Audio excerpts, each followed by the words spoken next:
of you in the nosebleed section, good afternoon. This is an opportunity for those of you in the nosebleed section to come on down if you like. We'll be starting. Welcome to this afternoon session. My name is Shipp, E.R. Shipp. I'm a professor of journalism in the School of Global Journalism and Communication. And we welcome you all here to take part in this conversation. Let me first ascertain how many of you were here this morning for the earlier session. Okay, so it's almost everybody. So we'll try not to repeat too much of what was said earlier. But I will start by having all of the men and women on the panel reintroduce themselves. And maybe this time say a word about what, in addition to your institution, is the most significant Black heritage entity in your area. Let me start with, I guess we'll just go from the far end to this end. We'll start with Alabama State University. Thank you, and good afternoon. I guess you started with a trick question. Just to get everybody thinking a little bit. I went to Ross, president-elect of Alabama State University. This is probably 21 days. Volunteer role, and hopefully we'll be official today. There are so many in Montgomery, Alabama. When you talk about the modern-day civil rights movement, I mean, just Dexter Avenue. And to have Dexter King Memorial Church, if you walk out and you look up at the Capitol of the state of Alabama, which George Wallace stood in the door. I mean, stood there. Remember those famous words? Yeah. And so there's so many, and I mean, it is just, and I'm happy and privileged to have, or still, to represent that district in the Alabama State Senate. So, and I could talk about the Selma to Montgomery March. So I we got an idea. We got an idea. We got an idea. That's right. So, okay. Next is Barbara Scotia. David Rowland, Barbara Scotia College. I guess if you haven't noticed by now, I don't quite share the same heritage. But I live in the heritage, and I feel like many times I am part of that heritage. But I've been at Barbara Scotia since 2007. I've certainly been looking at transformation. And each day as we look out the window, we can look into a community called the Logan Community.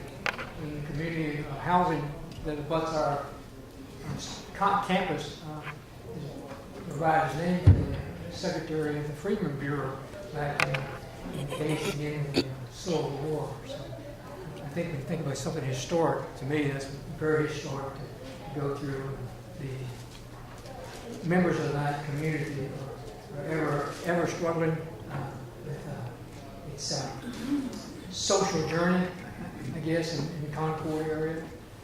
They're always trying to move ahead, to take advancements, to look for opportunities to develop their community. And I think that's, to me, there's many things in that area. We're not too far from Greensboro, so Charlottesville around. Okay. Fayetteville State University. Sure. James Anderson Chan. I'm going to say something a little different. There's a Civil War battleground that's in Fayetteville that, and a lot of people don't know this, but Fayetteville has a very, very significant place in the Civil War. General Sherman came through and a lot of other prominent people. But what we have done is we have worked with the city and some of the movers and shakers in the city of Fayetteville to say we need to have a Civil War history center built whose focus is the voice of Black people, of slaves and artisans in the Black community. And we're raising $65 million, which I was kind of uneasy about because it's clashing with my capital campaign, okay? But it's going to be a hands-on So you're not going to go in there and see uniforms, and it's not going to be a museum. It's actually a high-tech learning center. But the focus is going to be on accessing letters and diaries and other kind of information from the voice of black people in the Civil War. When do you expect that to be online? 2 years. 2 years. Yeah. We're only halfway through the 65 million, so that will finish that up next year. We'll be looking for that. Howard University. Good afternoon again. I'm Anthony Ruta, and I currently serve as the Provost and Chief Academic Officer at Howard University. And as you can imagine, in Washington, D.C., there are so many places, but what I'll actually mention is one of the newest ones, which is the National Museum for African American History and Culture. And if you have not been to that building, you must go. And as a matter of fact, you need to go about 6 or 7 times because it's going to take you. Yeah, it's going to take you. Maybe about 30 times. Take it in. But it is the building itself is architecturally amazing. But once you get inside the collections, the artifacts, the historical references, it really is world class, and everyone here should have the opportunity to go. Good afternoon. This is Morehouse. As I say on campus, happy Friday afternoon. You have made it. My name is Harold Martin, Jr. I served as the interim president at Morehouse. I'm an alumnus of the college. I was on our board for 3 years, and I've now been in this role for 14 weeks on an interim basis. With regard to institutions of significance in our area, I use this as an opportunity to elevate our sister school, Spelman College. Right? So you have to go only 100 feet to an institution that, frankly, we don't exist without them, and they don't exist without us. That's the reality. We're very synergistic, socially and academically. And so the work that their board chairman, Rosalind Brewer, and their president are doing is just outstanding. And so they continue to push us to excel, and hopefully we do the same thing. Morgan. Good afternoon, Dave Wilson, President of Morgan State. There are so many interesting historical places in and around Baltimore, in the state of Maryland, within the African American heritage and tradition. Anything that, of course, involves Harriet Tubman and Frederick Douglass. But I would say the Little Carol Jackson Museum. And for those of you who have not heard of the Lily Carol Jackson Museum, I would like you to put that on your radar. Morgan State University was responsible for renovating Lily Carol Jackson's home on Utah Place, and we have done that. It took us about 7 years or so, but she's an incredible pioneer in civil rights, and I have just been amazed at her legacy. And going back to this morning, there are some people who play such incredible roles in the way in which we have developed as a city, as a state, as a nation, but the history books are not necessarily reflecting who they are. She is one of them, and I would say next to Morgan State University, we should pay a lot of attention to the legacy of Lily Carol Jackson and go over and visit the Lily Carol Jackson Museum. Talladega. And Talladega College is famous for the Amistad murals. And this semester, we will break ground for our Harvey Museum of Art. And Dr. William Harvey has provided over $1.5 million. And also, we were able to get some funds through the state of Alabama as part of the Civil Rights Trail. And so, as a result of that, we will construct this building with zero debt. Also, individuals that are very instrumental in that are also Art Bacon, who is a world-renowned artist, and also our alum, and a civil rights activist, and Dr. Barbara Boyd, and again, Henry Hank Sanders. Well, I thank you all for those introductions. That was also to give you all a chance to come down if you chose to. This afternoon's session is focusing on challenges and opportunities for HBCUs. At the beginning of this year, I think many of you recall the news coverage of HBCU presidents and other executives at the White House. It became a bit controversial as to the point of that meeting, the purpose of that meeting, but it did bring into focus some issues that are recurrent themes with HBCUs. Their relevance, the level of funding, political support, and their public profiles. We thought of all of that, or we saw all of that in that exchange with the White House and with President Trump. So I have a question for all of you. What is the relationship with the White House, and why is it important to have a relationship with the White House, if at all? Let me start with you, Dr. Wilson.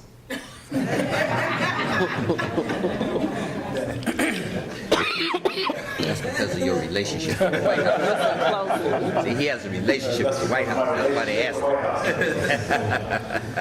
him. So the question is, what is our current relationship with the White House? And you want me to speak personally in terms of Morgan or in terms of HBCUs? We can do both, but in general, Okay. what is that relationship? This president made some promises at that time. So what is that relationship, and why is it important to have a relationship with the White House? Well, I think it's important to put everything in context. And so let me start with the White House initiative on HBCUs. That initiative was actually commenced under the presidency of Jimmy Carter. And so up until the presidency of Jimmy Carter, there was never, ever any initiative on HBCUs in the White House. And so after President Carter, that initiative then was carried forward, by President Bush, President Reagan, President Obama, President Bush, etc. So it's been renewed every time. When President Obama was elected, he reached out to me, his office did, and asked if I would consider serving as a member of the board of advisors on HBCUs. And so I graciously agreed to do that, and he kept me on for the second term. And so I've been a part of that for 8 years or so. So I have a pretty good understanding of how it is supposed to work, and then how it actually worked. And so what was supposed to happen there initially from Carter up until today was that that initiative was designed to ensure that the federal agencies, the Department of Defense, Department of Energy, Department of Agriculture, etc., would at least target a portion of the funding in those agencies toward HBCUs. And it was always thought that there would be like an aspirational goal of 5% of the funding, but no president ever got to that. And so when the current president was elected, I began to hear from various sources that the thinking was that the current president was going to try and push that to 10% of the federal agency's budget. And so with that in mind, the discussion ensued as to, well, if that's going to be an ultimate goal, then what role should HBCU presidents play in trying to shape what that would look like? And so when we got the invitation to come to the White House, those of you who are here can vouch to that. I basically reached out to members of the Board of Regents, said I got this invitation to go to the White House. Please give me feedback. I identified Dr. Bill, I think it was about 15 of our student leaders on campus, brought them into my office. We had about an hour and a half conversation, of which I put them on the table just one question. Should I go? And then I was quiet for an hour and a half, and some amazing feedback that I got. But then I had a conversation with the presidents of all of the Morgan clubs, alumni clubs across the country. So I got a lot of feedback. But the long and short of it is I decided to go, as I think many of the other presidents did, because number one, we needed to understand exactly what the mindset was of the new administration. And if you're not at the table, you may be on the menu. That's the thing, right? So you got to kind of figure that out early on. We had no idea that we would actually go to the Oval Office. It was billed as an opportunity to come to Washington, listen to, and have these agencies to listen to us as to what our needs were. Now, understand this is all based on what informally had been told to us was going to be a 10% goal. And so here we are, a major research institution, we cannot just dismiss that if 10% is going to be set aside. So when we got to the Eisenhower Executive Office building, things kind of fell apart, to say the least. And we ended up, all of us being huddled, there's about what, 60 of us or so, all of us were huddled from the room and so we're going to go to the Oval Office by Omarosa, and they kind of marched us out of the room and through back doors or whatever. And so we ended up in the anteroom to the Oval Office. Let me show this because I don't take too long. And then when we went into the anteroom, waiting to go to the Oval Office, into the anteroom came Steve Bannon, Kelly Conway, Steve Miller, Rice Priebus. Am I missing anyone, Justin? No, that was the four. I mean, with a room literally packed with HBCU presidents, right? And then they asked us to go around the room and introduce ourselves and say a little bit about our institutions. We did that. And then out of the mouth of Steve Bannon came the words, "We are looking for an agenda from you, and if we get an agenda from you, we will fund it." So I don't think any of us had notepads because we left all those notepads back in the place where we were. And I took out my business card and I wrote that on the business card so I would not misquote it. Then we went into the Oval Office and that was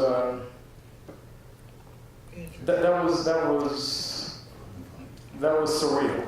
But let me pause you for a minute because I think Chancellor Anderson is going to have to leave in a few minutes. Lisa too. Okay, you want to say something about that particular episode and why it's significant or not so significant in our relationship? It's significant because in the history of people of color, many times we've been led to the well to drink. And we get there and find it's dry. And that was a photo op for Donald Trump. He got what he wanted out of it. But the sycophant and the real betrayer is Omarosa. Omarosa wants people to believe, and she has this line she uses every time she meets with us. "I know what's in the president's heart. You know, people think he's this and he's that, but I know what's in his heart." And I'm just sitting there just looking at her. Oh yeah, why do you know what's in his heart? Okay? Because you haven't delivered on one thing that you promised us or that you've asked us about. And yet she wants us to keep coming back. She wanted us to come to the White House, which wasn't an initiative anymore last week. It was just a small meeting. A few presidents went. But, you know, we have allowed, and this is our fault, this is the chancellors and presidents of the HBCUs, we have allowed Omarosa to be our spokesperson, Paris Denard to be our spokesperson, United Negro College Fund to be our spokesperson, and Thurgood Marshall to be our spokesperson. And Thurgood Marshall and United Negro College Fund, to their credit, really tried to arrange for the president in a meaningful way to meet with Trump. But they've been so rich.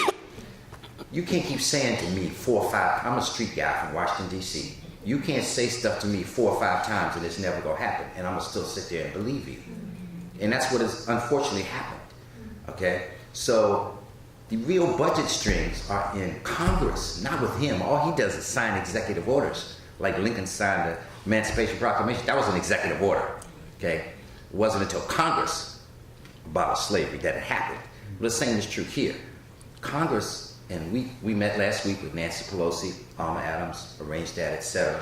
And that's the first time I felt that we really got meaningful attention, because the Congressional Black Caucus is a bipartisan group that wants to support HBCUs. That's where we should put, to me, our energies, and stop going to the White House, stop listening to those folks. Betsy DeVos gets up there and embarrasses herself in front of us and disrespects us by the things she says. And at some point, you just can't keep doing that.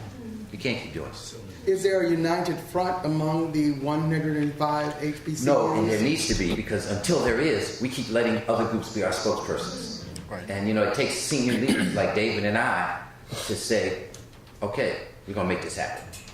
Ms. Long, I know you have to leave too. Do you want to say something about that particular relationship? I'd just like to say that we have chosen to just use lemons and make lemonade in any way that we can. As you know, the Talladega College Band traveled to the inauguration, and there was a lot of scrutiny, and still is, regarding that decision that the president made. And he made that decision as to give our students exposure to something that they had never been exposed to. And What was it that they were exposed to that they'd never been exposed to? well, some of our students have never even been out of the city where they live. But weren't they exposed to ridicule and condemnation and all of that? I think they're exposed to that even on a daily basis. So I don't think that experience was any different from any other experience that our students may be exposed to on a daily basis. Ridicule, just sometimes by going to an HBCU, they're exposed to ridicule. We see it on a regular basis, even in internships that may not be in DC or at the White House. Even on our jobs every day, all of us are exposed to, sometimes in different environments, ridicule. So what did you all gain from that? Well, we did have the opportunity to take them to some of the other memorials, the sites that they had never seen in DC. So we use it as an educational tool as well, not just the opportunity to march at the inauguration parade. Mm-hmm. Now I'm going to explore some of this a little deeper, but Chancellor Anderson, before you leave, I wanted you to give some final remarks, particularly picking up on something you said this morning that seemed to imply that you envision that to succeed, HBCUs may have to rebrand themselves in such a way that they are no longer black institutions. Well, no, I never said that. I said you implied that. But, and that's a false assumption to say that if we rebrand, remember when we rebrand, we're building upon a great historical legacy, right? So it doesn't mean we're completely changing ourselves. What some people are nervous about is that you might move into other markets which make you more diverse racially, generationally, in terms of you'll have more international students, etc. So what? What's wrong with that? Okay, the death knell is if you don't do that, you're going out of business. So which one? Make your choice right now. All right. So all the Chinese students that come to my campus learn about the great African American history. They know the leaders better. They can tell you stuff about the leaders better than black students. Okay, they learn it so well. All right. So it doesn't assume just because we become more diverse that that's going to happen. But I do have alumni who will come to me and say, we're no longer black like we used to be. And I said that was a different point in time. A different point in time. That was when we had tons of black high school students graduating in North Carolina. Now the numbers dwindling.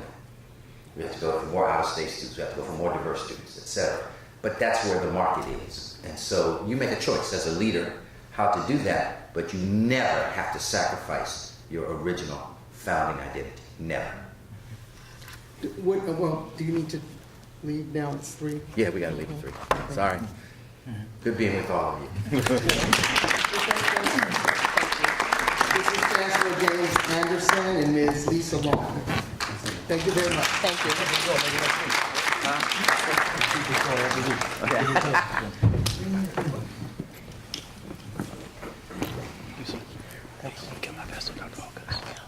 so much.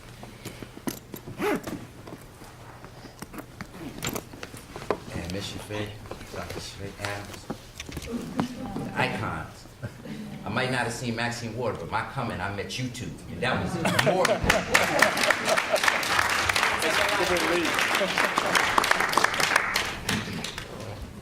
what I say, Maxine Adams, I meant Maxine Ward. So well, let me go back then to this White House and what it is that HBCUs need to develop in terms of a Washington presence and what is the role of Washington in your futures. So let me then go back in sort of the order of the seating here. Dr. Ross, do you want to weigh in on that? How important is it to cultivate these relationships in Washington, whether it's the White House or otherwise? Well, and thank you for the question. Because I come from that world in terms of the interaction in the legislature. Being in the legislature at a time where it was dominated by Democrats, when there was control, and then being in a time where it was taken over by a supermajority of both houses. So what has to happen is you have to learn how to function in that space. There are 8 Democrats out of 35 in the state Senate. But when I became the Senate Minority Leader, the 2 things that I wanted to do was become effective and efficient. And the way that you do that is through your information and your deliberation on the various issues. And realizing that you will never get in this process of give and take 100% of what you want, but at least if you're at the table, you get to get a piece of whatever's being given. And so that's the frame and space that I work from. So I think it's important to build relationships. Now, I wasn't president or president-elect the first time that the presidents went to the White House, but I did attend on last Monday. And I walked away saying, in terms of what my knowledge base is going to be on the federal level, shutting out everything that I knew on the legislative side, interacting with the federal, but learning the players who were going to be able to make decisions. Just to meet Don Watson was important for me as a new president, and to develop that relationship. Don Watson he's over the HBCU Capital Finance Fund, and so that was important for me because I need to know where I can go to get the money.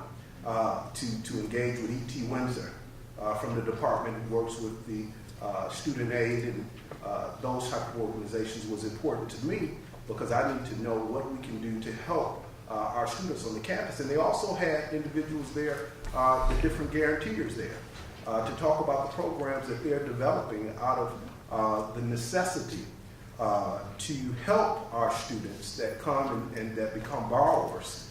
They're pulling together for the sake of understanding what they're doing. It's almost like the Community Reinvestment Act, that the banks pool together their funds, but to be able to provide resources for students because they realize that if you stick with a student from the time they go to the time they enter and the time they exit the door, what they do is create a better borrower and maybe create a student that has not found themselves floundering in a credit type situation. So it's important to have those relationships. It's important that I make sure that I interface with the congressmen and women that represent my area. Bradley Byrne, who is a supporter of the HBCU initiative, is a former colleague in the Senate, former chancellor to your college. So for me to shut myself out in protest does not benefit the greater good of my institution or the students that I represent. So I have to be at the table. So I think it's very important for us to engage on every level to get the information and make it meaningful to us. And I think on the end, she said that, making lemons out of lemonade. The bottom line is the president is going to be the president. But at the end of the day, we have to be able to engage the process to get what we need for our institutions. Mm-hmm. Dr. Ola. Thank you, Dr. Ross. I've haven't been, I guess, in the presence about 8 years, but I've had a 2-year break, but I have had the privilege to expand the White House initiative from a Republican to a Democrat to a Democrat to a Republican. So it seems to me, the chair I sit in, as I go through the White House Initiative, I'm like Dr. Ross. I go to see what I can pick up to help my institution. Now, try to keep in mind too, we don't have accreditation. So that means many of the doors are open to my fellow institutions and to their students. We don't have, that door is shut for us. So when I go, I feel like I don't have my pedigree papers. If you have been a dog show, you have a pedigree paper, you can't compete. But sometimes I feel that I'm not even allowed to really compete, although I'm there, because I don't have a piece of paper. But I remind myself every time that there's always transition from one leadership to another. And I need time to sometimes figure out what's going on. But I know each of the administrations that come into our national capital, they have agendas and they have things they want to work for and ways they want to go through them. The same way I did when I became president of Nova Scotia. I had ideas, I had dreams, I had visions, and I still have them, and I have things I work with. But I remind myself repeatedly over and over and over, do not let them allow you to think that education belongs to the federal government. It belongs to the state. So every time I go and I sit and I talk with Lockheed Martin and I talk with Northrop Grumman and I talk to those people, I know my students are not going to be able to compete. I still talk to them. And I try to make that contact, but it helps me to keep in perspective what it is I'm eligible for, which I sometimes, again, I gravel and try to get whatever I can. And I argue with those people and say, do you realize what you're doing to my students? You're denying my students. And it's based on finances more than it is anything else as you go through. So as we talk about the White House, I certainly would encourage each of us to continue to voice how we feel and to encourage our state legislators to be as active as they can in helping our public institutions. But again, I'm a private institution. So there's also some institutions, some money there we can't get either. So it's kind of interesting as you go through and you sit and you listen to all the opportunities that are extended, and yet you're saying, what about us? What about us?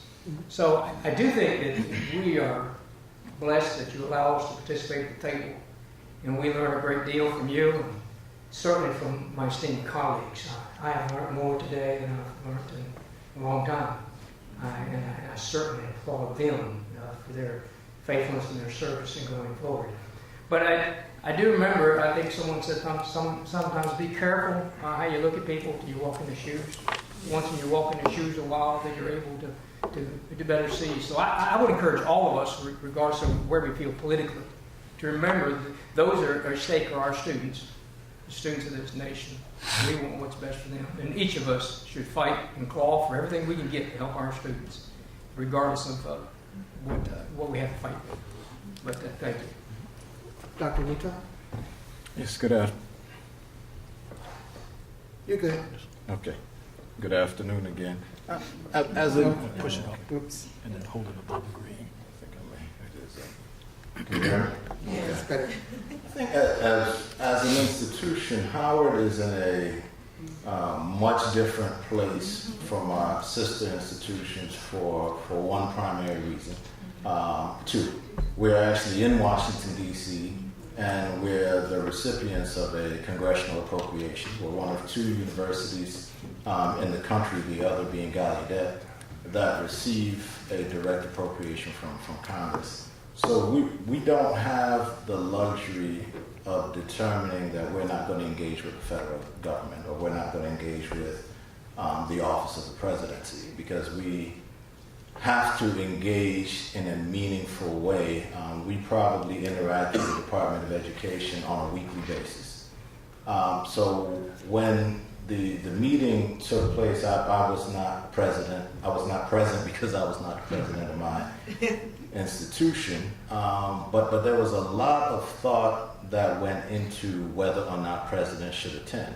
I know there was a lot of conversation and discussion among the presidents. There was a lot of discussion about what the potential benefit may be, how this would impact our institutions. Obviously, many of us don't come from a political persuasion that was aligned with the president's. And so there was a lot of thought that went into that discussion and that debate. And one of the things that we're committed to at Howard is trying to be engaged so that we can be part of the conversation, but assuring that we don't compromise our principles, we don't compromise our ethics, we don't compromise the mission of the institution, but cannot simply decide that we're not going to have any conversation with this presidency or another administration at all, because we are not in a position, and it would not serve our institution or our students if we decide we're only going to engage with democratic administrations, or we're only going to engage with administrations that are of a more liberal bent. And that puts us in an interesting place. Our students, and we encourage our students to be activists. There's a lot in this country, a lot in this world that our students should be engaged in and should be advocates for. But at the same time, we also encourage them to listen. Before you formulate an opinion, and even if you have a strong opinion, it is in your best interest and in all of our collective best interest to at least hear what the other person has to say, and then formulate an opinion, and then make a decision. Your position may be even more strong or even more firm, but we're concerned that the country has gotten to a place that it is so divisive, and things are so confrontational that you can't even disagree, or you can't have speakers on your campus, and this is throughout higher education, who have a certain political bent. And unless we can get to a place that we can have meaningful conversation, and that's the key word, meaningful conversation and discussion, it's going to be difficult to move our agenda forward and be difficult to move the country forward. Dr. Martin? So I'll be brief. I don't have a lot substantive to add on this question. I think the fundamental to your question is, should HBCUs be at the table? The answer is yes. I wasn't in this role then, so I can't say with any certainty what I would have done, but I certainly don't condemn anyone for going to a meeting which has the opportunity to benefit our institutions, right? As a side note, what I'll say is, this is a question that comes from the media and interviews more often than any other question. And I take it as an opportunity every time to remind people that if this is what you think is one of the big questions on the minds of the leaders of our HBCUs, you are missing the point. Not one day have I awakened and said, man, I wish they hadn't gone to DC. Not one day, right? And there are a whole host of issues that come well before that, if you can even say this is on the radar. Now, I will say, as a second side note, when I talked to some of my colleagues before the meeting, my only advice was, don't be the one that ends up standing beside Trump. Go to the meeting, go to the Oval Office. But if this is a game of musical chairs, do not lose. And so, in all seriousness, we need to be at the table. I think Dr. Anderson made an important point here that we know we have a president, frankly, that is offensive to our sensibilities every day, right? But at the same time, you have to play nice, because sometimes that's what it takes to be successful, and that's not where the decision is ultimately made, right? So as a part of the conversation, you're talking to agencies, you're talking to Congress, you're talking to leaders associated with the initiative, and sometimes, something good can come from that. So that's really all I have substantive to add. I think you mentioned relevance and funding and political support. I think we've talked about funding and political support, so maybe I'll touch on relevance. Well, we'll come back to that. Okay. Come back to that. So, Dr. Wilson, I think you managed to avoid being in that picture. Yes, I did. Out of the Oval Office.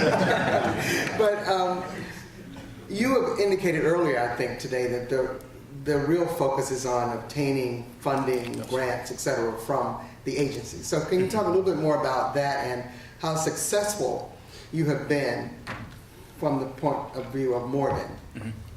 So like the other institutions, we here at Morgan cannot afford not to engage federal agencies.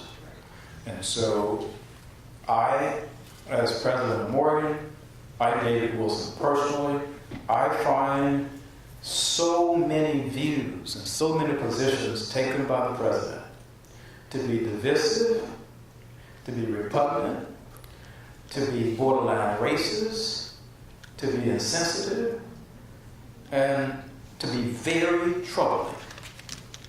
Now, I have to divorce that from what I consider to be, what I know is the public's money. And so we all pay taxes, and those billions of dollars in Washington, they don't belong to the president. And those billions of dollars going to higher ed are disproportionately, way disproportionately going to the Johns Hopkins, the MITs, the Cal Polys, the Wisconsins, those institutions. And so we have to get in there, divorce what we find absolutely non-acceptable on the part of the leadership of the president from what our roles are as leaders to make sure that there's equity in funding to our institutions at the federal level. And so that's the role that I have to play here at Morgan, because I go back to our mission, and our vision is that, we want to be a research university, high intensity. We can't get there if we can't double our federal grants and contracts. And so we can't close the door on that. That's just nonsense. And so I spent a lot of time on Capitol Hill, Professor Shipp, with the Department of Energy, Department of Defense, with NSF, with NIH, because that's where the money is. I don't need to go to the White House, but I need to have my behind, if you will, in those offices, meeting with those individuals who are in a position to make decisions about whether Morgan's going to get that $25 million grant, or that grant is going to go to UC Berkeley. And if I'm not there, that grant is going to go someplace else. And that's the way I have to divorce this in order to fulfill my responsibilities as a leader of the institution and continue to move us forward. And we have realized no, we have not realized success early on here, but we think over time, if this strategy continues to be the one that we will embrace, we'll see that we'll win some of these multi-year, multi-million-dollar grants too. And so we've been successful here at Morgan in getting a $24 million 5-year grant from NIH. We got a $28 million collaborative agreement with NASA, and we're going to make it public in about a month or so, but they have just re-upped that for another 5 I think years. we just made it public. This is being live streamed. Well, we reported it, but it's going to be another $22 million. And so, being in the shadows of Washington here at Morgan, we have no choice. We have to engage. Dr. Wuta, what has been your success in working with these other agencies, as Dr. Wilson has described?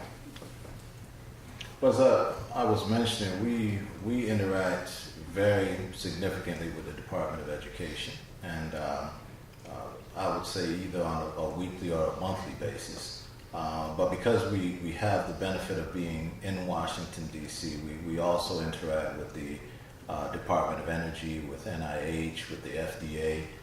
So we're involved in very significant ways. Is that yielding grants and contracts, et cetera? Yes, I would say particularly with the National Science Foundation, we have a very significant interaction with the FDA, not necessarily in terms of grants, but in terms of internships and rotation opportunities for our students. We would certainly want to see more engagement and more funding from NIH and some of the other agencies, the Department of Defense. But again, we have to engage with them. We have to expose our faculty. We have to advocate for our institutions at the highest levels, and those are things that we're going to continue to do. Mm-hmm. Dr. Ross, you said you've just begun this process. What has been your track record, or your institution's track record? Well, we've been successful in obtaining grants through the National Science Foundation and others. But of course, I want to get all they have. So we will be engaging every agency So for example, one of the things that was talked about at the White House initiative was USDA. And the way that they're moving away from just dealing with land grant institutions and want to engage other institutions because of all that comes through the funding that comes through the Farm Bill. So we have to be able to be nimble enough to be in a position to receive the grants. But it was interesting to have that conversation because we were already engaging with the Southern Federation of Farmers on ways that we can partner we have 400 acres in Bruton, Alabama.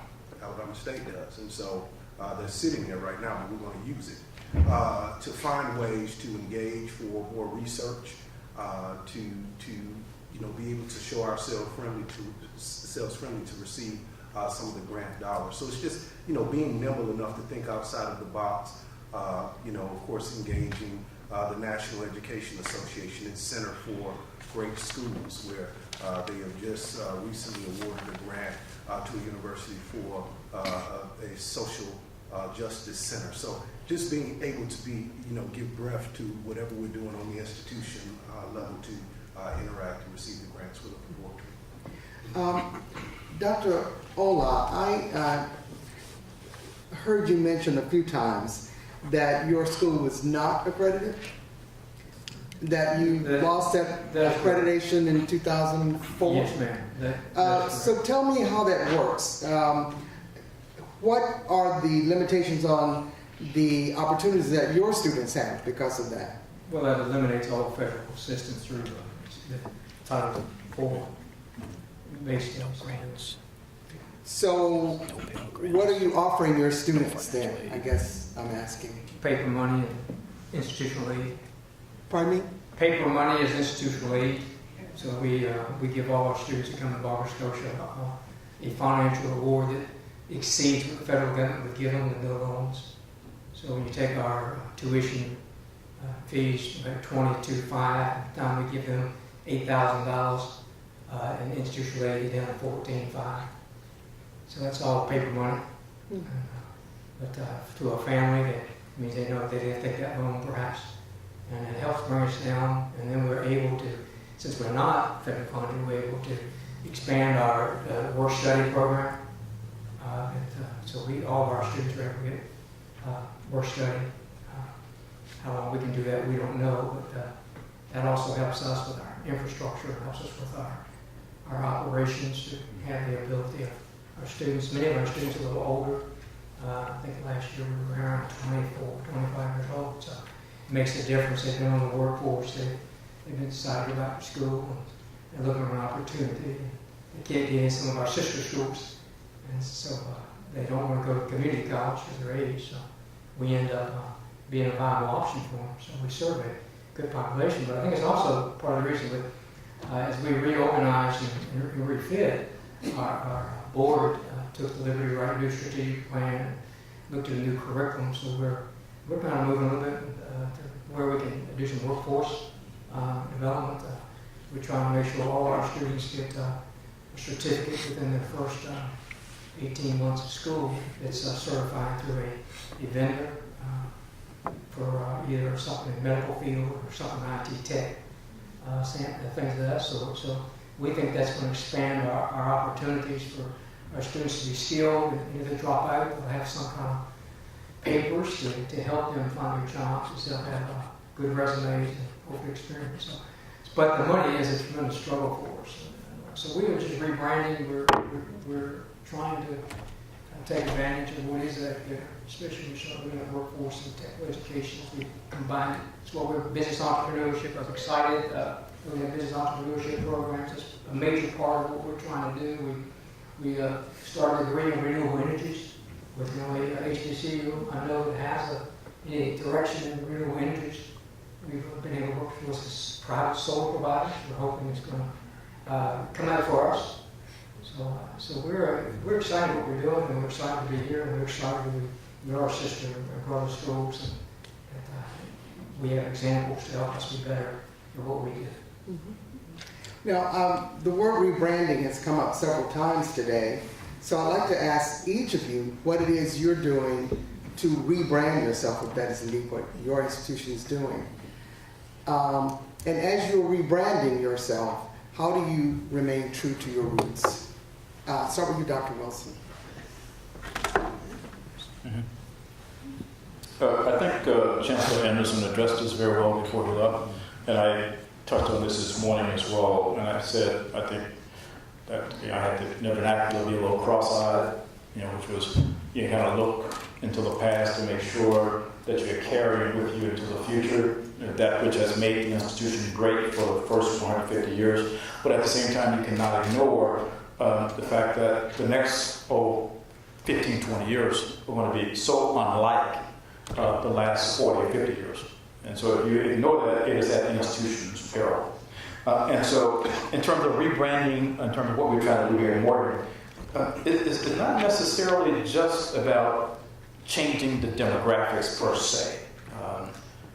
Our rebranding here is being rooted in innovation.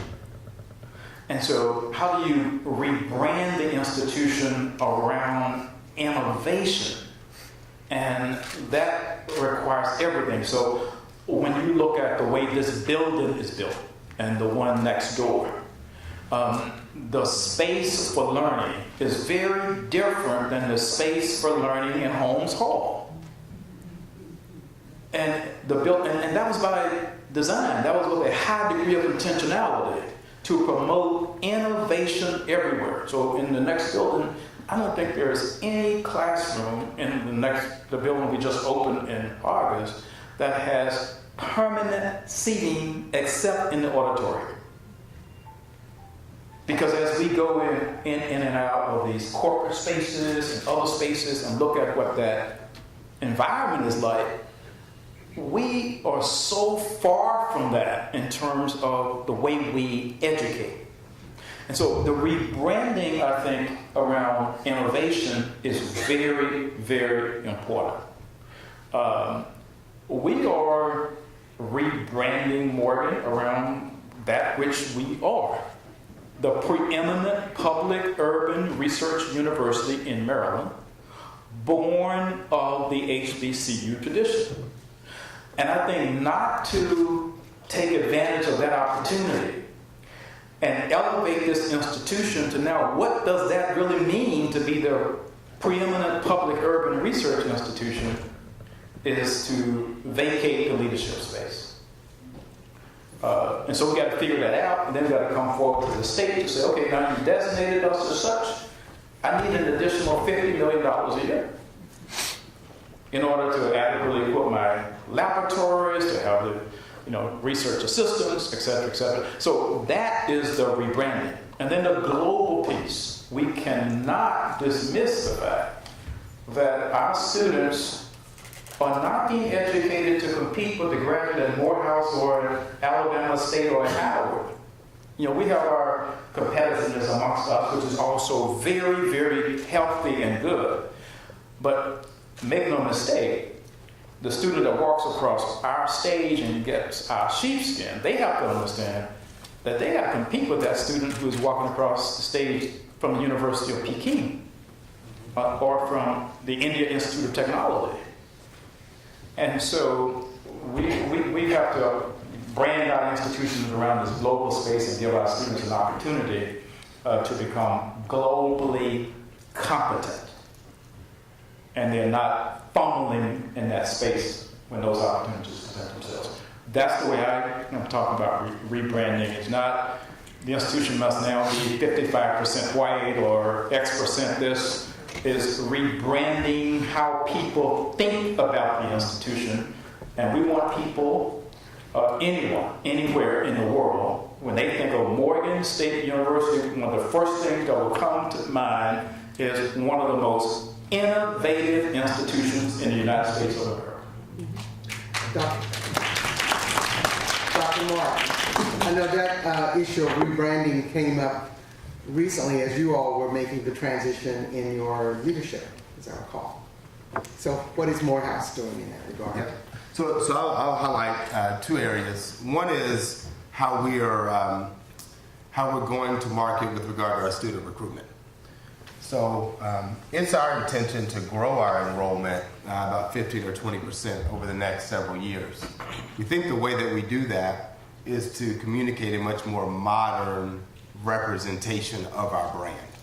We actually think that in Morehouse, there's too much made about we allow others to define us as an HBCU. We just are an HBCU, right? It's not about a brand or not a brand, that's who we are, right? We also think we are the best place for a young black male who is interested in leadership and service to come to college. That is our belief. Now, how do we, so then the question is, when we go into our students' homes, where is the resistance? Well, the resistance is not relative to other HBCUs.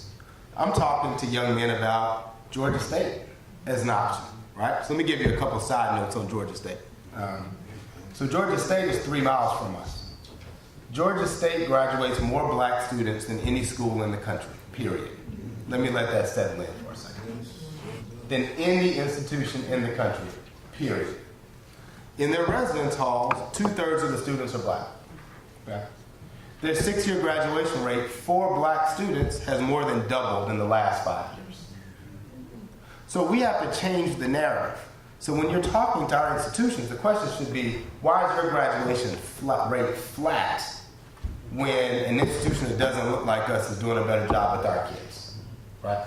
Why are we allowing another institution to say, you can get majority institution amenities, but an HBCU experience because we have a lot of black people, right? That's the environment that we're competing in every day.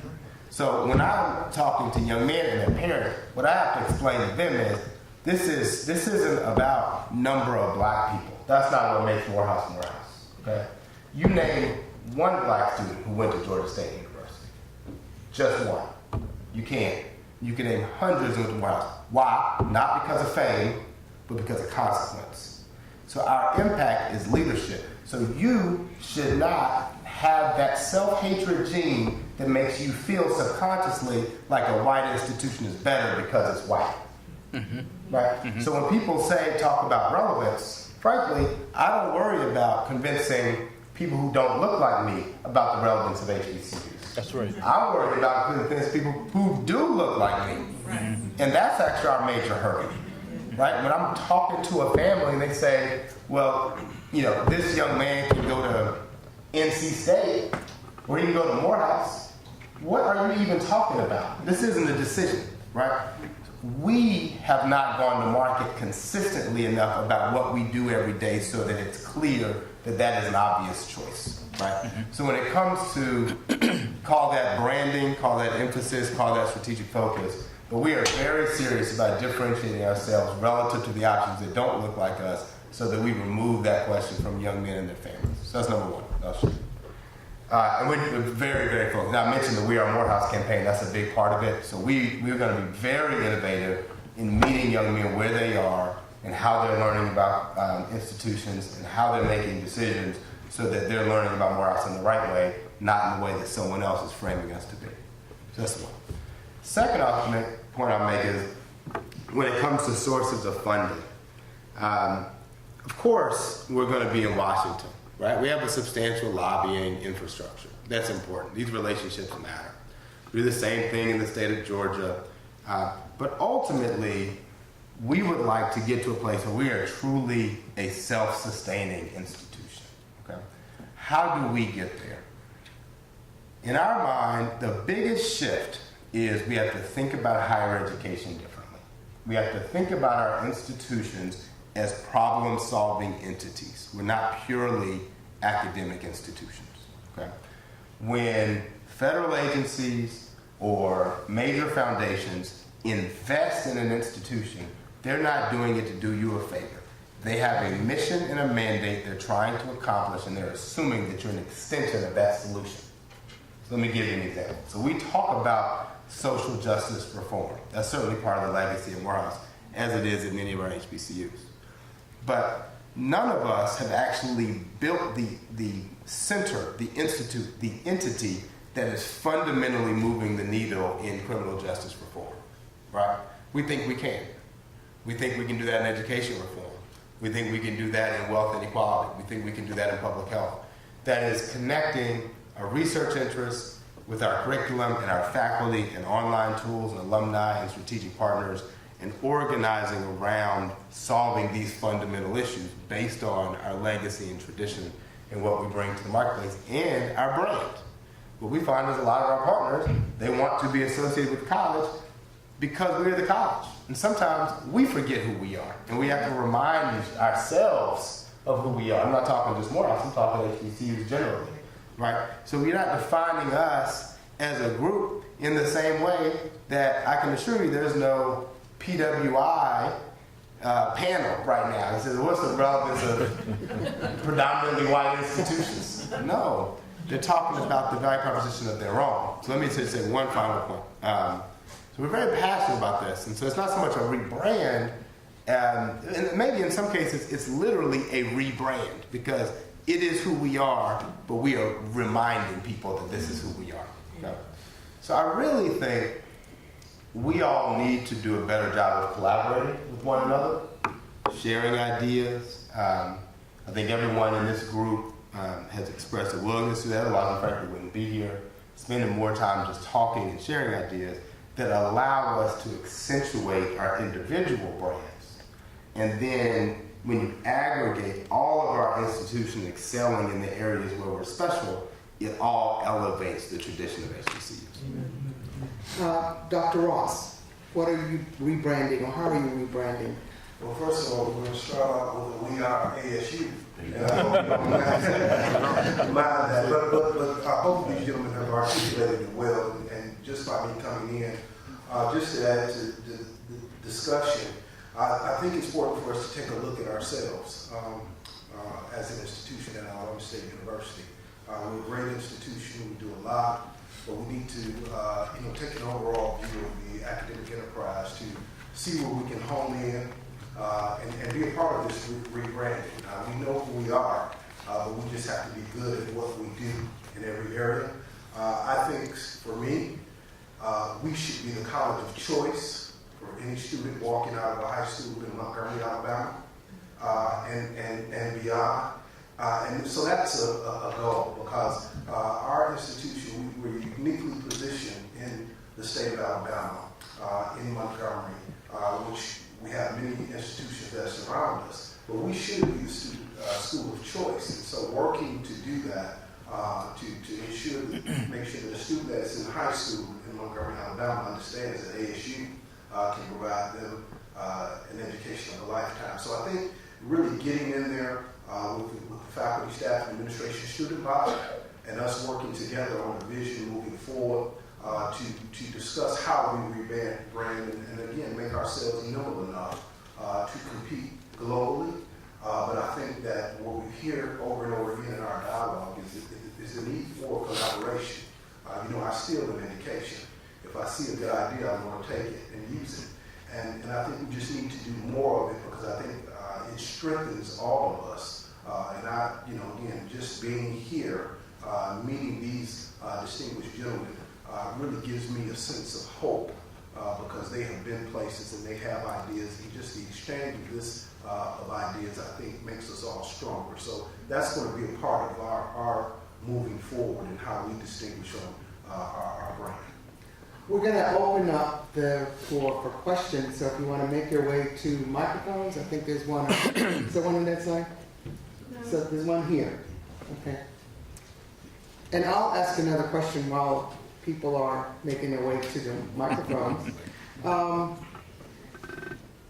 There has been a sense of turmoil and instability in HBCU leadership in the last few years. The lifespan of presidents is relatively short, it seems, in some places. What's going on?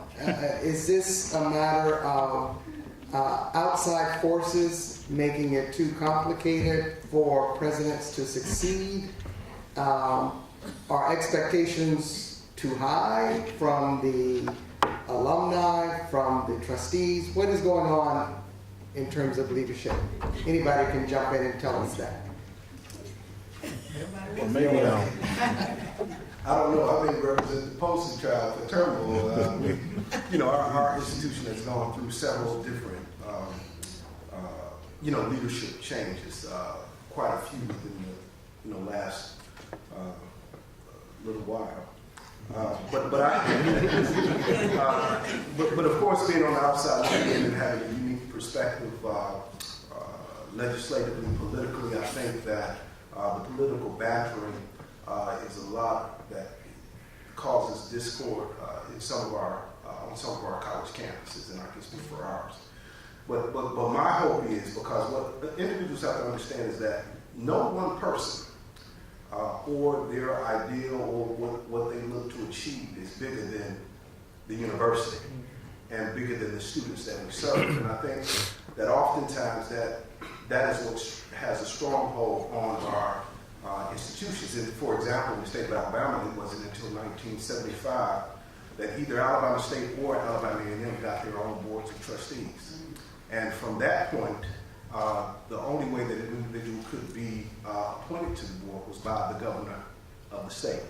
So whoever had the ear of the governor had the ear of appointing who was on the board of trustees. And of course, we sought to change that in the legislature by passing a piece of legislation that would allow our stakeholders, including alumni and other individuals in the community, to have a committee to select or recommend to the governor individuals that we thought fit to serve on our board of trustees. But I think even more so, individuals who are appointed to boards have to be well trained and understand their role in those positions, because I think a lot of times what we see is that overflow from the board into the everyday, day-to-day operations of the institution. And so we have to be careful about that as we move forward. So it's my hope moving forward in my new role to be able to balance all of that, to provide some stability for a wonderful institution.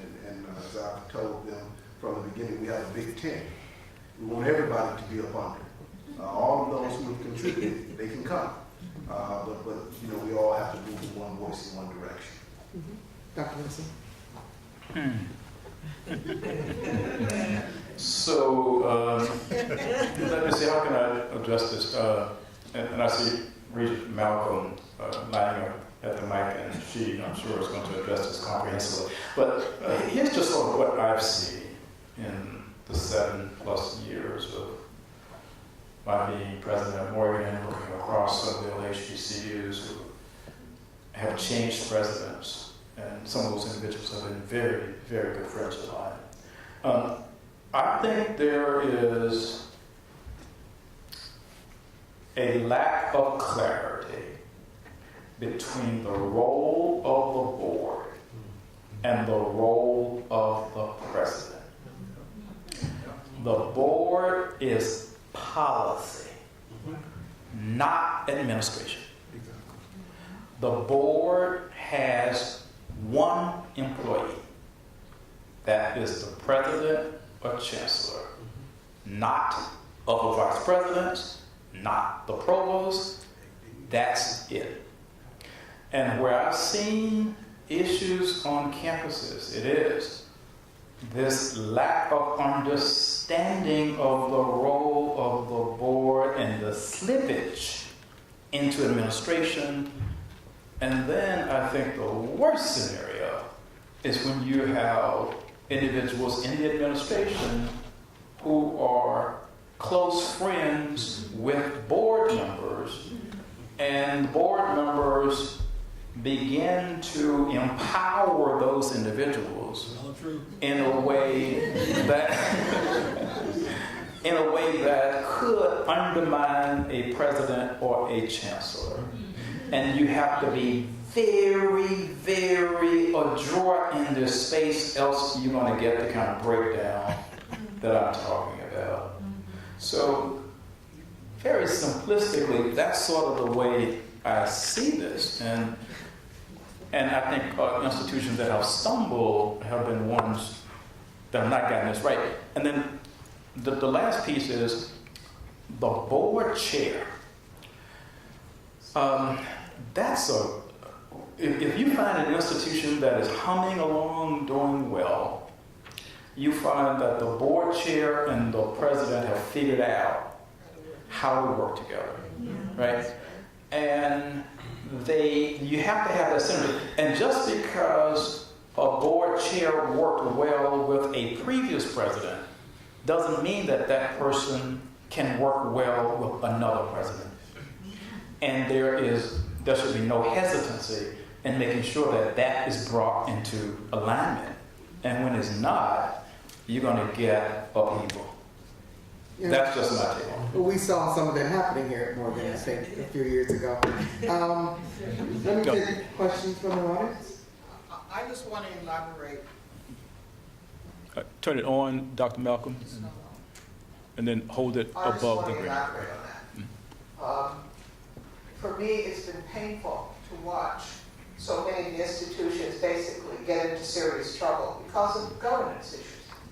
It's been very painful because I know that governance, good governance, can really help an institution soar, and bad governance can basically tear an institution down.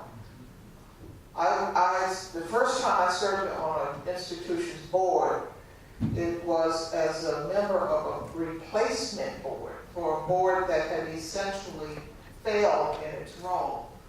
And then all of a sudden you're in the position of trying to bring the institution back. My role here as a regent at Morgan is not about me. It's about the institution. And our role is that of servant to the goals of the institution. If we get into micromanaging, we get into trouble. If we don't make it clear to the president what our expectations are and have him fully understand that, and if he didn't understand it the first time, say it to him again. If that doesn't happen, the institution goes down. And I think that there's another part. You talk about all this rebranding and reinvention, and that is that if you have people who want to hold on your board, who want to hold on to the past, when you're talking about rebranding, you got a problem. Because quite frankly, you have to begin to understand not just where the institution has been, but also where the institution has to go. And you really have to look not at the people necessarily, not just at the people, but at the skill sets. The skill sets of a board now are very different than they have had to be in the past. You have to have access to people who have a sense of business, who have a sense of legal issues, who have a sense of the academic piece, not to necessarily run it, but in fact to help bounce ideas with the president and to be able to kind of co-create that future that the institution really has to go toward. So I do think that there are serious governance issues. And I think that the things that the young people need today are not just the things that we gave them in the past. They are a lot of the things that we gave them in the past, but in some cases they are new kinds of skills. And we have to begin to understand what we have to do in terms of reinventing the organization in order to help impart those new skills. And I have had these discussions with President Wilson numerous times, really because of the real painful experiences that you see when you see institutions fail because of this lack of clarity, this lack of a clear mission, vision, and really the failure of governance. Thank you. Another question? I like this discussion. So about the nimbleness, as an alum of an HBCU, I feel, based on my own personal experience and now in this time, that being able to be nimble and innovate and responsive while still holding on to those core principles is an issue. But my question was regarding funding and getting the funding sources, particularly from the universities that want to be research empowered. What are some of your best practices with regard to that, and what are some of the things where you're failing or ways that you can innovate to help particularly the researchers themselves, the faculty, and whatever other vehicles that could take advantage of the funding, and what degree of that funding feeds into the viability of the university.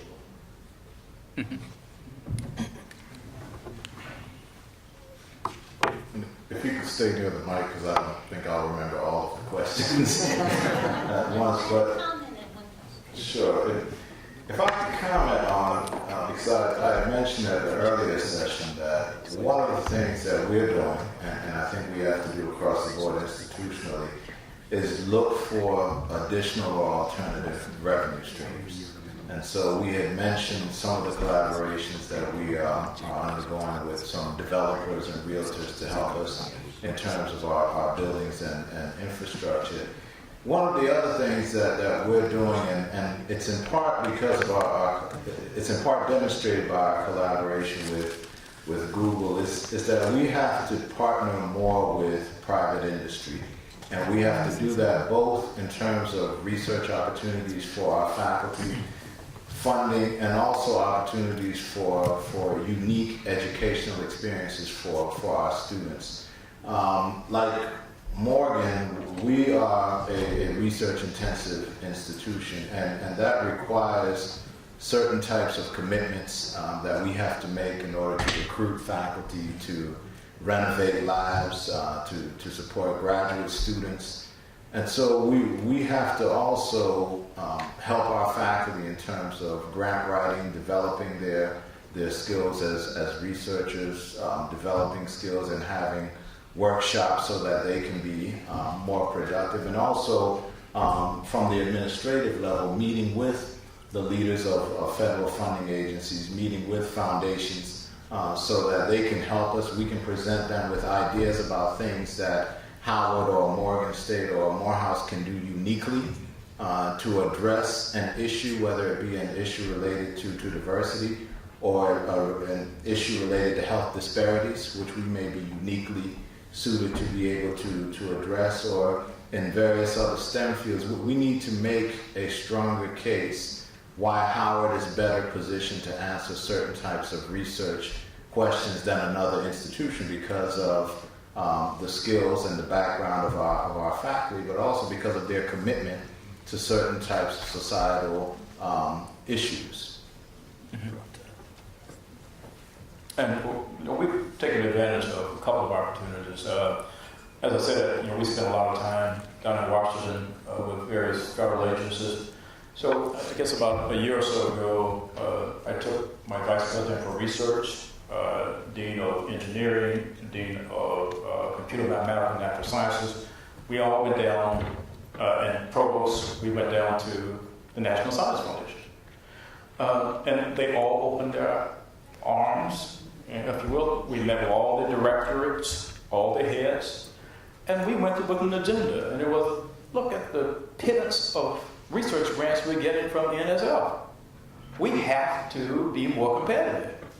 And what we came away with is that they said to us, okay, we will make available opportunities for your faculty to understand NSF, to understand the different directorates.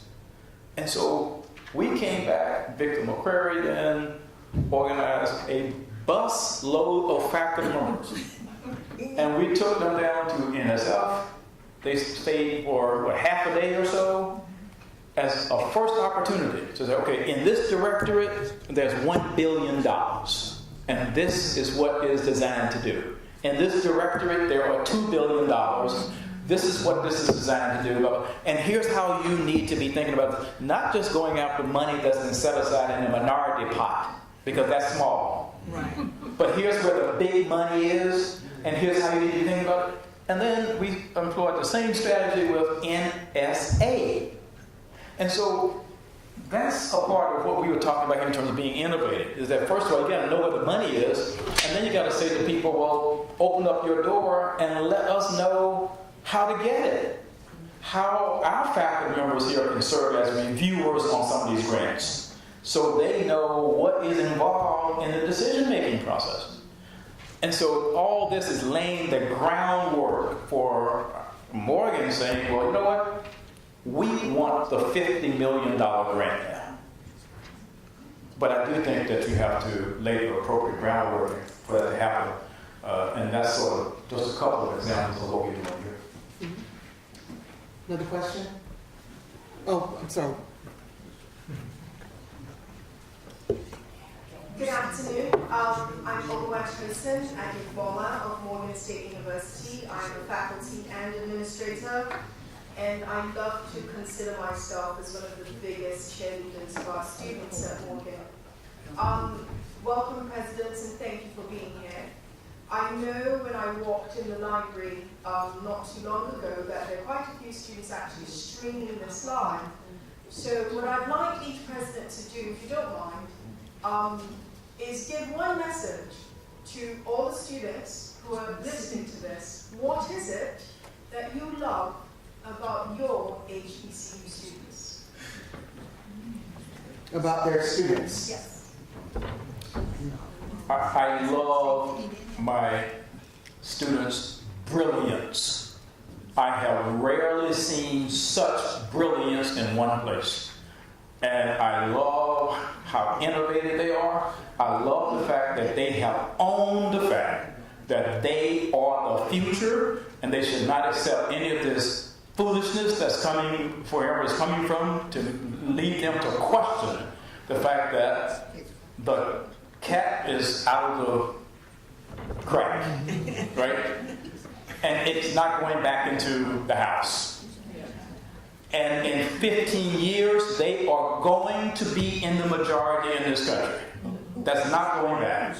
And as such, they need to prepare themselves to take on those leadership roles that will be required of them, because my students at Morgan need to know that your president knows that you are indeed brilliant.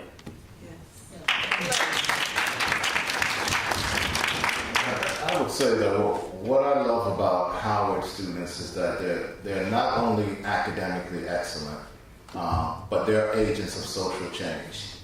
Just as an example, I had mentioned that we just admitted a freshman class of 2,200. We had, during orientation week, a day of service, and the freshmen and faculty could volunteer to be engaged in various organizations around Washington, D.C.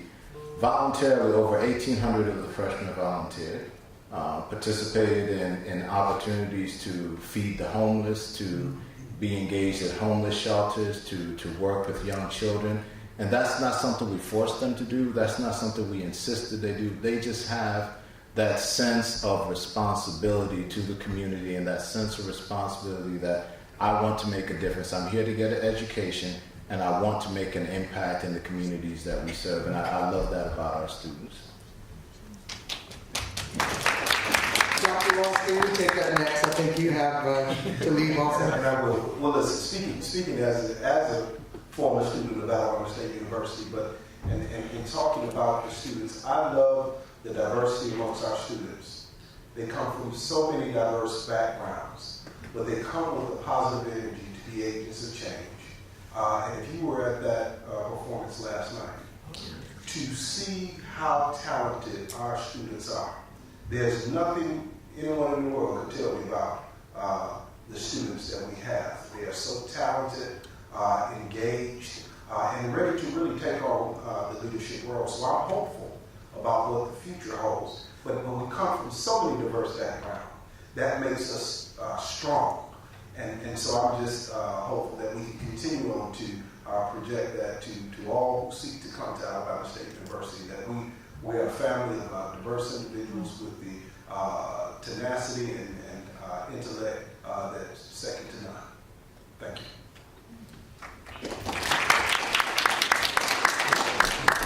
Dr. Ola? Well, when I left to go to lunch, I walked with President Wilson. And I was told it's a 5, 6, 7 minute walk. How long it takes Dr. Wilson? Maybe 30? I think he knows every student here. So I certainly love to see the interaction between students and faculty and administration. I love to see our students come with their uniqueness, and ability to look at themselves and realize they have a need to improve so they can face what's ahead of them. They know they're here, that it's Barber Scotia to prepare for something that's bigger. They're not sure what it is, but they're preparing themselves. And they're willing to take a look at themselves and laugh sometimes. They're able to say, yeah, I did mess up, and they talk about it. And I think our students at Scotia learn well, except at 8 o'clock in the morning. Don't schedule 8 o'clock classes, they're not going to be there. So we got to find some way to make sure that they're able to have the vehicles they need so they can be stronger students and stronger citizens of our society. But the sense of humor to me is something I love. I love to hear students laugh. I love to hear them giggle. And I love to see them enjoy what they're doing. When we lose that in our students, we have a tremendous challenge. So no matter what level our students are at, they've got to enjoy learning. It's part of our job to help them do that. So I appreciate our faculty and staff who enable our students to do that, and I enable our students to enable our faculty and staff to do that. Thank you. Thank you. I think we're sort of winding down because we're losing presidents, but we have one more question here. Hello, my name is Chancellors, and I am chairman of the board of Barber Scotia College. I've been in this position since June of this year. I have a question and a charge. We're HBCUs, so there is a standard among us. I like the idea, I love the idea of collaborating more. Provost Long talked about turning lemons into lemonade. Barber Scotia College is turning negatives into positive issues. We no longer can compete as a liberal arts institution. We know that. We won't even try. But we can lead as a workforce development institution. That's our mission.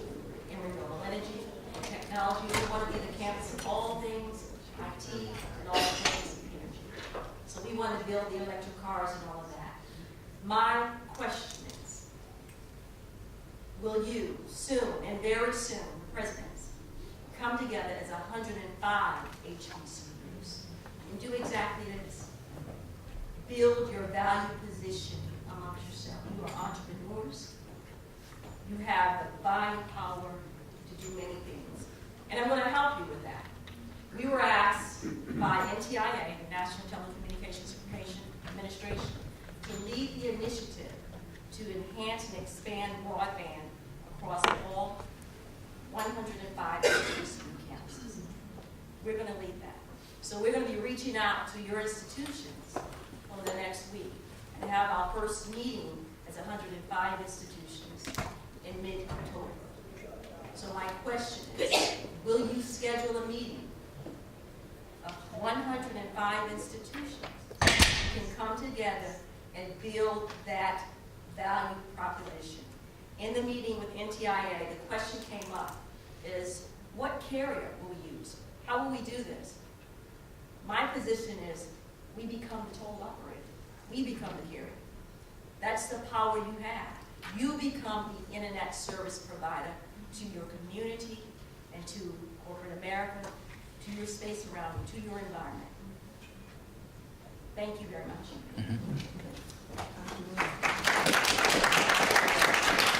Is there a response to that?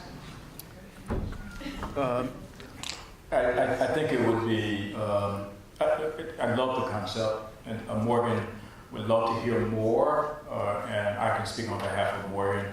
I'll be more than happy to follow up with you after this meeting so we can talk a little bit more about what that looks like, what it might mean, and who from Morgan would be better anointed to be a part of that conversation to carry it forward.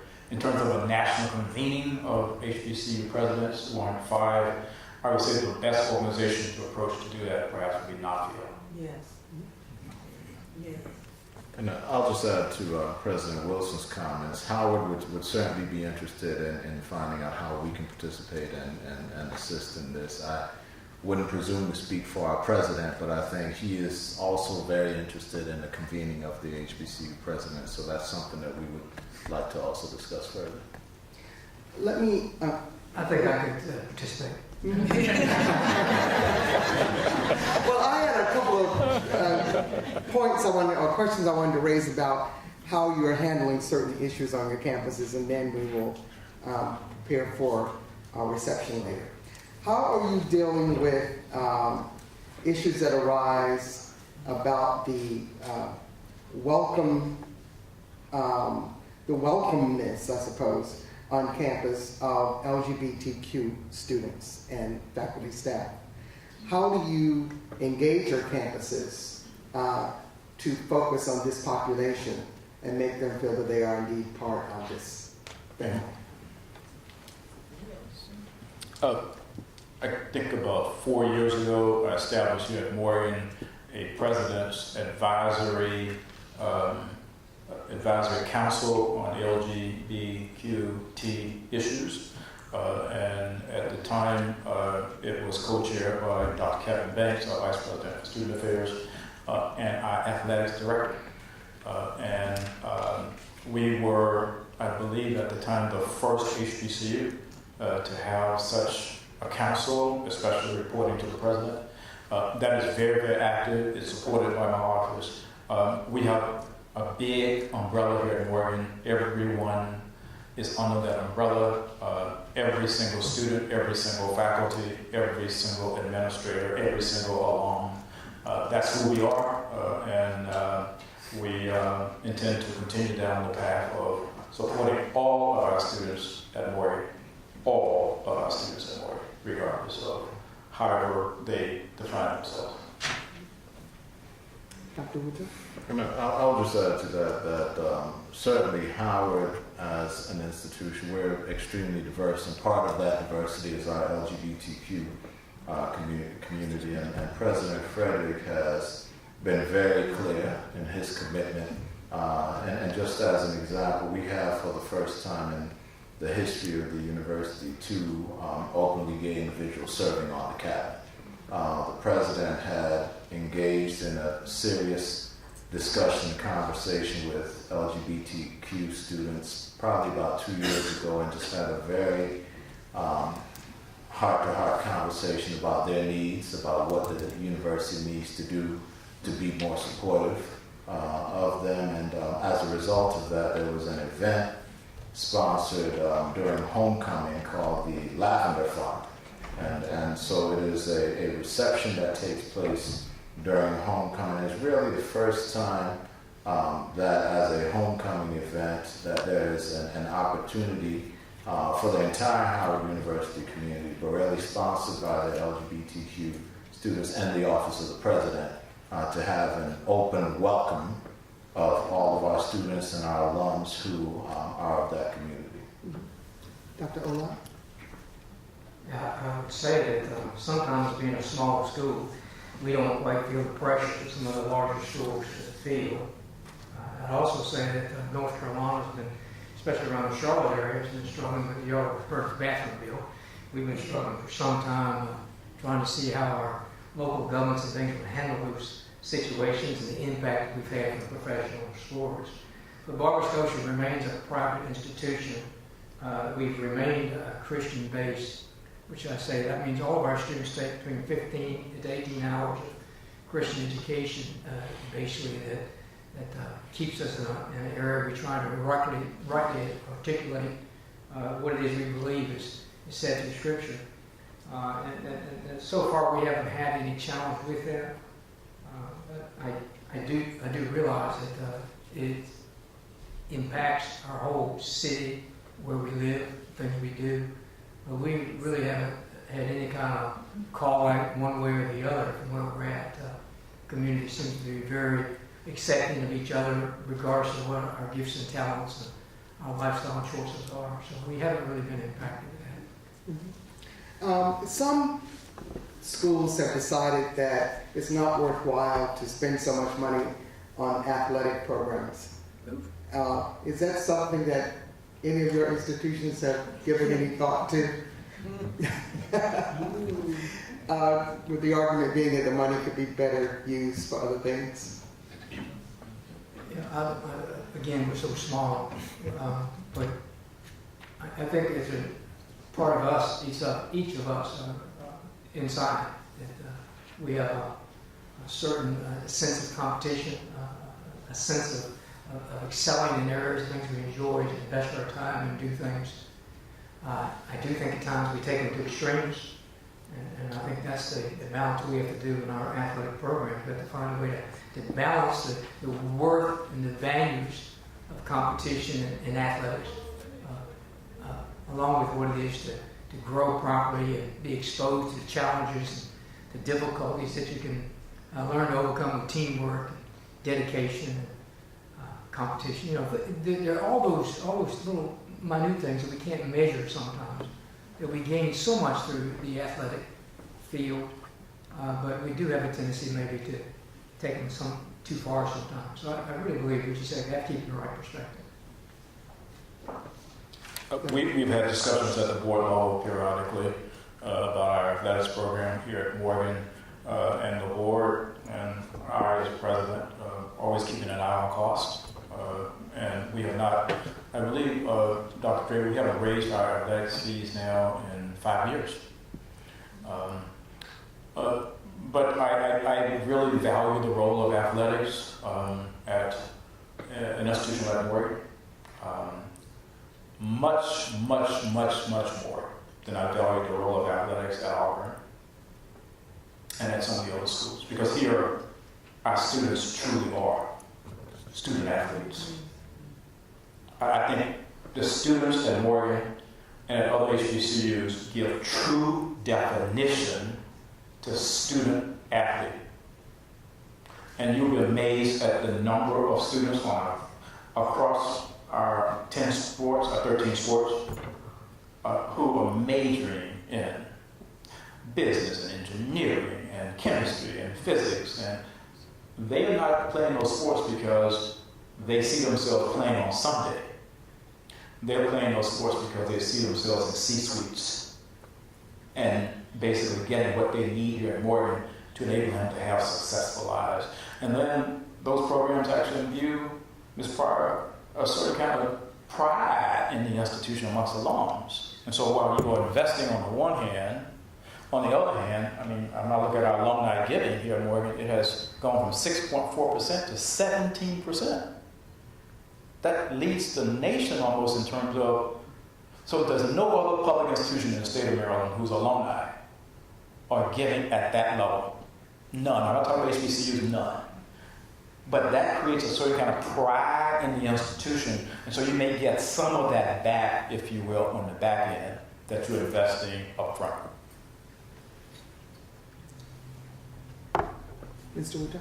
And I'll just comment that we certainly see the value of our athletic programs, not so much because our football players are going to go to the NFL or our baseball players are going to play in Major League Baseball, but really to provide the opportunity for students to be well-rounded.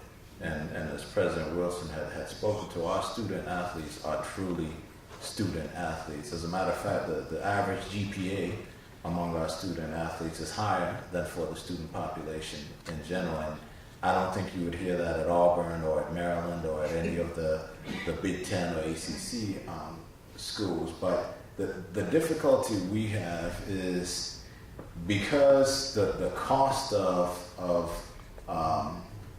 outfitting and supporting a football team and a significant, we're Division I athletic programs, we have to make really difficult decisions between, do we provide $2 million more in scholarship funding to our students who need it, or do we provide more funding to that athletic program so they can be nationally competitive? And for us, those are very difficult, very significant conversations. And as a competitive institution, we want to be the best at everything that we do. But it is difficult to do that in athletic programs. And if you look at what some of the larger PWI institutions are doing in terms of facilities and doing in terms of shoe deals and doing in terms of chartering their athletes to athletic events, we can't compete on that level. But we can provide an environment and an opportunity for our students to be academically successful, participate in competitive athletics, but know that their goal is not to be a professional athlete, it's to be a successful leader in the endeavor and discipline that they've chosen. There seems to be a sense that of the 105 HBCUs, now all will not survive. So what is it that other institutions need to do to assure their survival?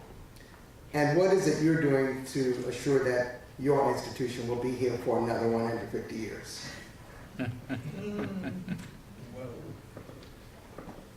Well, again, I'm going to just re-emphasize something that I had said earlier. I think we have to stake our future on being academically excellent.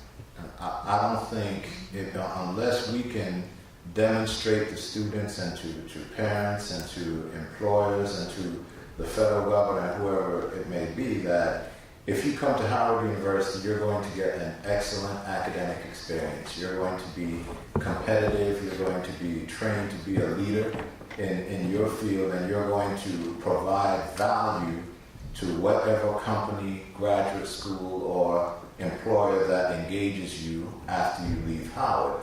And so we're staking our future on strengthening our academic programs, building collaborations with corporate partners so that we can respond and answer how do we make sure our students are technologically sound if they're entering technology fields, how do we make sure that we're producing students who are strong in STEM if they're looking to go into medical school or professional school, how do we make sure that Howard is positioning itself so that we can be strong and academically part of the conversation 150 years from now. So that's grounded in making sure that we're providing quality educational programs, but also making sure that we're providing opportunities. Students, as a private institution, the question we have to answer is how do we provide the highest quality education to students who quite honestly may not be able to afford to come to our institution? And how do we do that in such a way that they are the most competitive individuals when they're applying for positions or applying for graduate school? So we have to be creative about how we find the resources to do that, and we mentioned some of those things, but we also need to make sure that we're not answering the question of are we relevant, but how can Howard help your company?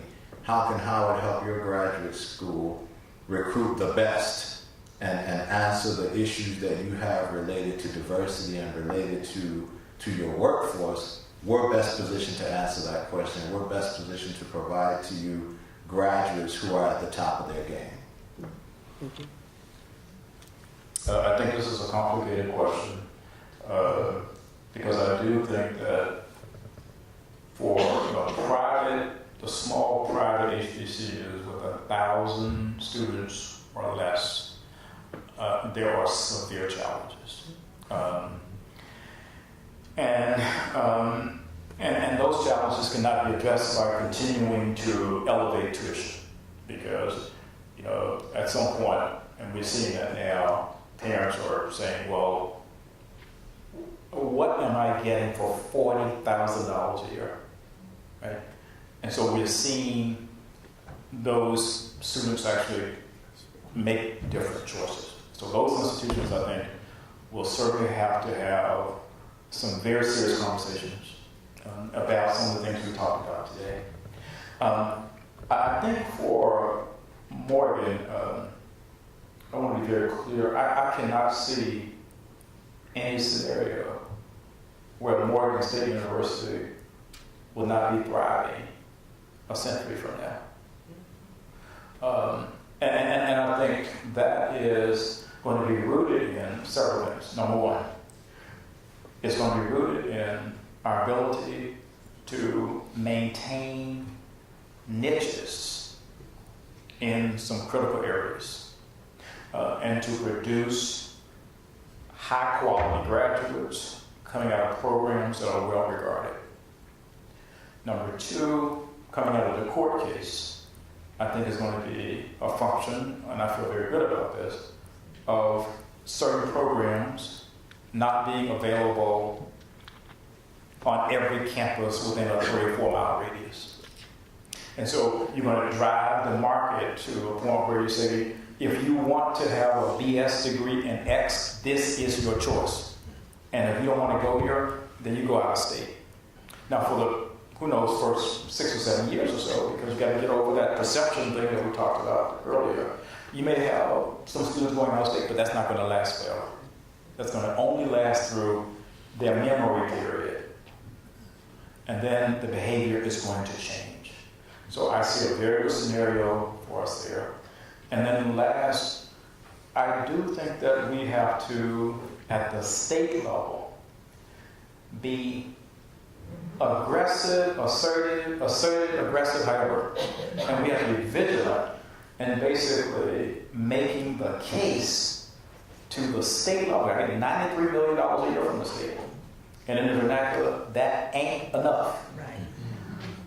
But the case I have to make there is, this is how your investment in Morgan is going to return the dividends to enable the state of Maryland to be competitive 100 years from now.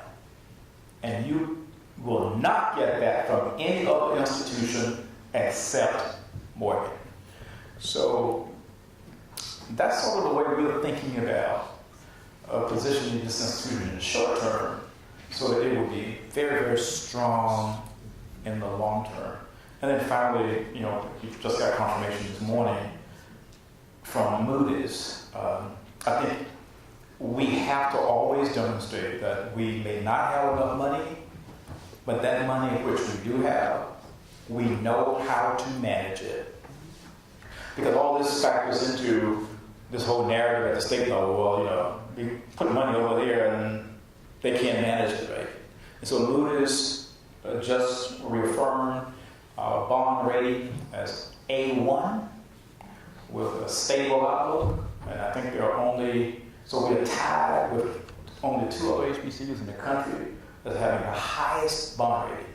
And I think they are North Carolina A&T and Spelman College. And everybody else is significantly below that. So I do think you have to pay attention to a lot in this space to make sure that as we go through this rocky period, that we're always keeping our eyes on the right things. And as you're keeping your eyes on that right thing and anticipating going through some rocky periods, students need to be kept apprised of what's going on. No matter whether you're talking PWIs or HBCUs, students often feel that nobody's paying attention to them. While you are saying that everything you're doing is for their benefit, they need to know that you care. So what are you doing? I guess this would be my final question. What are you doing to ensure that the students know what you're doing and how that actually matters to them? So I started having town hall meetings my first semester here at Morgan, and we have every semester. I think my town hall meeting, Dr. Bill, is coming up for October the 19th, I believe, at 6 o'clock in the Student Center. We get 500 to 1,000 students and others who come out to that, and it's an opportunity for us, semester by semester, to educate students about everything going on in Morgan, the good, the bad, and the ugly. And basically, once again, to elicit from them their support in this partnership, because it is a partnership. You know, we are bringing something to the table, you have to bring something to the table, and then we work in partnership to move the institution forward. So the town hall meeting is an effective strategy that I use. I am very active on social media. I think you have to be today, and you have to tweet those things every single day that are positive about your institution. You have to do that on Facebook and others, and let not only students but alums know things that they don't know. And it's amazing the feedback we get. It's like, wow, I never knew this about my institution. And so you got to use everything in your toolbox to make sure that students understand the institution. And then the last piece is I had to step back and understand that, okay, students were saying here, okay, Mr. President, you know, you're building all these wonderful buildings. Why don't you use some of that money to do A, B, C, D? And I had to step back, and at one of my town hall meetings, I had to say to them, because if I use that money that was set aside for buildings, you guys will be reading about me in the Baltimore Sun, right? I'll be in jail. And I had to realize that students don't understand that the way I have to advocate for money in Annapolis to build the building. That money is only there to build buildings on campuses and within state agencies. It's not there for operations. But you got to step back and understand what students know, what students don't know, and then use it as an educational moment. And I'll just further add to that. One of the things that I think has been an interesting conversation on our campus, because we'll frequently have individuals say, well, we sent an email, we've done these things. Well, we have to communicate with students in a way that they communicate and in a way that they will receive information. So social media has certainly become a big part of that. And, you know, President Frederick had joked the other day when the press release came out about improvement in the U.S. News and World Report's ratings, and we had gone up double digits every year over the last 3 years. That there were more tweets about homecoming and the events taking place in homecoming than that. And he was just making the point that oftentimes we put information out, but people are selective about what information they want to receive and respond to. But we certainly have to do a better job of communicating with our students and with our larger community in ways that they choose to receive information in as many ways as possible and as frequently as possible. Dr. Olaf, you want to add to that? Well, again, I'm kind of stuck on the last question, but communication, I think, is critically important. And I think part of it we've addressed that, telling our own story. We've got to make sure our students know our story. We've got to make sure their parents know our story. We have to make sure those in the media know our story and tell it correctly. And so we do have to stay in contact with our students. And I think as a general rule, most of us do pretty good with that. But I hope as we sit here and we've talked to you, not to avoid the question, but I hope you understand one of the questions was how come our leaders in the HBCUs don't seem to stick around longer? Hopefully you see the questions coming out and the demand placed on your presence of how many areas they have to be able to be not 60% right at, but they got to be 95 to 100% right. Because if they're not, somebody's going to remind them of that. Well, one of our best strengths is our students. So as our students understand what we're doing, and our students are able to articulate clearly what the institution's doing and where it's going and how they fit, then that helps to send the message out so that others understand. So I think one of the main things we have to maintain that contact. And I certainly applaud Dr. Wilson for his interaction with his students today. It made such an impression on me. I don't take anything else back. It'll be that I certainly know if I'm going to go to lunch with Dr. Wilson, we start a half hour earlier than we're supposed to be there. But because I think it's fantastic to see that. And I hope our students, or your students that sit in your classrooms, understand the importance for them to understand and be able to articulate what it is they understand to their parents and to their friends and share it in their tweets as well as we in the administration share those tweets. But to back up 1 minute on the previous question, if it would be all right, Mr. Moderator, if it's all right. Many presidents in our 105 institutions look at that question every morning. Are we next? Where are we going to go? If you follow the accreditations and things that go on, you see there's a large number of HBCUs that are really in financial trouble. And so we got to go out and show relevance to where we're going to go and a reason why we're there. And that's another reason why we need the stronger schools to help us, the smaller schools, with innovative ideas and thoughts, and not always be in competition with, but to share with. Because many times we smaller schools, we get the application in and we compete, but when it gets down to the areas of having matching funds and all the resources, sometimes we come up a little short. And so sometimes it gets discouraging for those small schools. And most of you know the story of St. Paul's. You know, St. Paul's going by the last few years. You know the story of Marsh Brown, Paul Quinn. You know, they're not under, but they certainly have had some difficult times. We all know about South Carolina State. We can go through and list of some of our HBCUs and what's happened to us. And that's why I'm so thankful for what Morgan has done with the HBCU-9 to give us opportunity to come together, to talk, to share, and hopefully, as Ms. Soar said, alluded to, maybe as we can get 9, maybe we can get 18, maybe we can get 36, maybe we can get all of us on the same page and share this journey so we'll all be relevant and we'll all be essential and needed.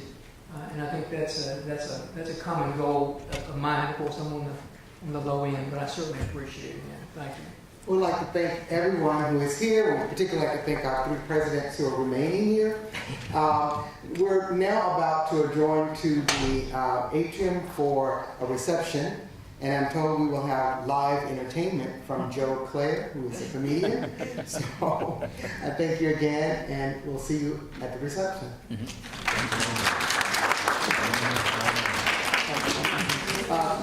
Before you leave, there's a reminder of tomorrow's schedule. Yes, remember that there's a concluding session tomorrow morning at 9 o'clock, and before that session, a reception. So, continental breakfast is what it is, at 8:30, and right here, this location, same location. We promise we will not keep you all day Saturday. We should be out of here well before noon. Very good. Thank you.